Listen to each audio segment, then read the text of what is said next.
यूहन्ना रचित सुसमाचार 5वां अध्याय। इन बातों के पीछे यहूदियों का एक पर्व हुआ और यीशु यरूशलेम को गया। यरूशलेम में भेड़ फाटक के पास एक कुंड है जो इब्रानी भाषा में बेथस्दा कहलाता है, और उसके 5 ओसारे हैं।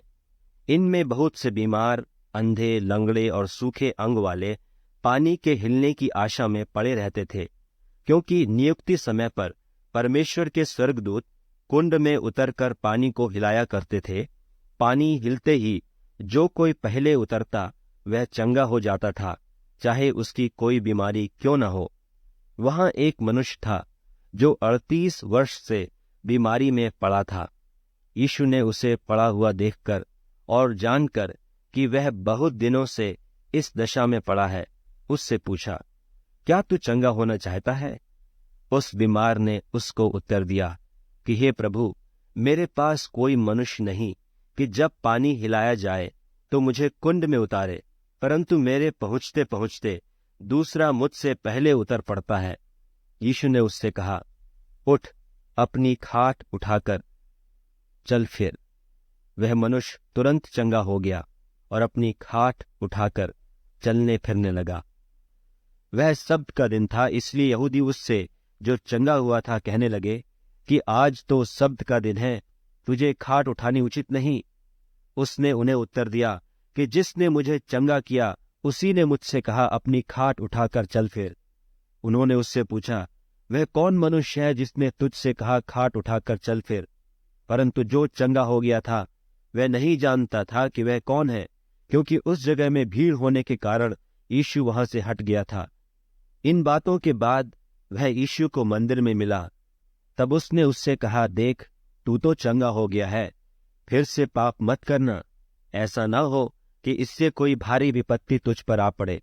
उस मनुष्य ने जाकर यहूदियों से कह दिया कि जिसने मुझे चंगा किया वह यीशु है। इस कारण यहूदी यीशु को सताने लगे, क्योंकि वह ऐसे ऐसे काम सब्त के दिन करता था। इस पर यीशु ने उनसे कहा कि मेरा पिता अब तक काम करता है और मैं भी काम करता हूं। इस कारण यहूदी और भी अधिक उसे मार डालने का प्रयत्न करने लगे कि वह न केवल सब्त के दिन की विधि को तोड़ता, परंतु परमेश्वर को अपना पिता कहकर अपने आप को परमेश्वर के तुल्य ठहराता था। इस पर यीशु ने उनसे कहा, मैं तुमसे सच सच कहता हूं, पुत्र आपसे कुछ नहीं कर सकता, केवल वह जो पिता को करते देखता है। क्योंकि जिन जिन कामों को वह करता है उन्हें पुत्र भी उसी रीति से करता है, क्योंकि पिता पुत्र से प्रीति रखता है, और जो जो काम वह आप करता है वह सब उसे दिखाता है, और वह इनसे भी बड़े काम उसे दिखाएगा, ताकि तुम अचंभा करो। क्योंकि जैसा पिता मरे हुओं को उठाता और जिलाता है, वैसा ही पुत्र भी जिन्हें चाहता है उन्हें जिलाता है। और पिता किसी का न्याय भी नहीं करता, परंतु न्याय करने का सब काम पुत्र को सौंप दिया है, इसलिए कि सब लोग जैसे पिता का आदर करते हैं वैसे ही पुत्र का भी आदर करें। जो पुत्र का आदर नहीं करता वह पिता का जिसने उसे भेजा है आदर नहीं करता।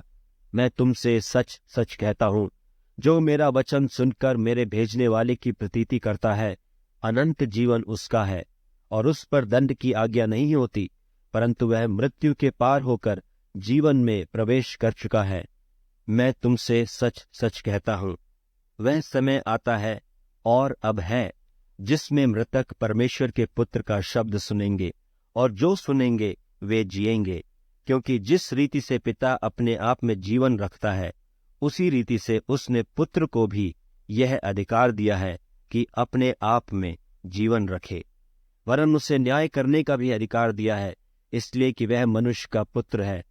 इससे अचंभा मत करो, क्योंकि वह समय आता है कि जितने कब्रों में हैं उसका शब्द सुनकर निकलेंगे।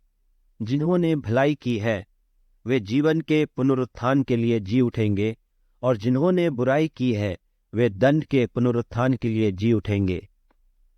मैं अपने आप से कुछ नहीं कर सकता, जैसा सुनता हूं वैसा न्याय करता हूं, और मेरा न्याय सच्चा है, क्योंकि मैं अपनी इच्छा से नहीं परंतु अपने भेजने वाले की इच्छा चाहता हूं।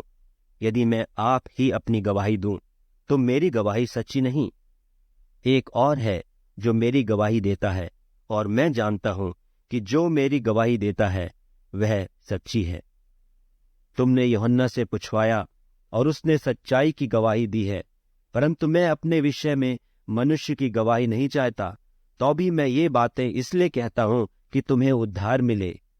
वह तो जलता और चमकता हुआ दीपक था, और तुम्हें कुछ देर तक उसकी ज्योति में मगन होना अच्छा लगा, परंतु मेरे पास जो गवाही है वह यूहन्ना की गवाही से बड़ी है, क्योंकि जो काम पिता ने मुझे पूरा करने को सौंपा है, अर्थात यही काम जो मैं करता हूं, वे मेरे गवाह हैं कि पिता ने मुझे भेजा है, और पिता जिसने मुझे भेजा है उसी ने मेरी गवाही दी है। तुमने न कभी उसका शब्द सुना और न उसका रूप देखा है, और उसके वचनों को मन में स्थिर नहीं रखते, क्योंकि जिसे उसने भेजा उसकी प्रतीति नहीं करते। तुम पवित्र शास्त्र में ढूंढते हो, क्योंकि समझते हो कि उसमें अनंत जीवन तुम्हें मिलता है, और यह वही है जो मेरी गवाही देता है। फिर भी तुम जीवन पाने के लिए मेरे पास आना नहीं चाहते। मैं मनुष्यों से आदर नहीं चाहता, परंतु मैं तुम्हें जानता हूं कि तुम में परमेश्वर का प्रेम नहीं।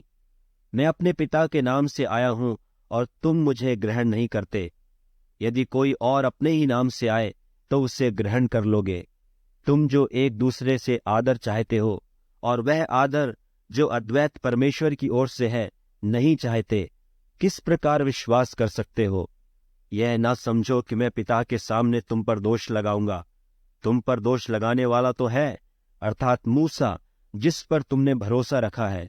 क्योंकि यदि तुम मूसा की प्रतीति करते तो मेरी भी प्रतीति करते, इसलिए कि उसने मेरे विषय में लिखा है। परंतु यदि तुम उसकी लिखी हुई बातों की प्रतीति नहीं करते, तो मेरी बातों की क्यों कर प्रतीति करोगे?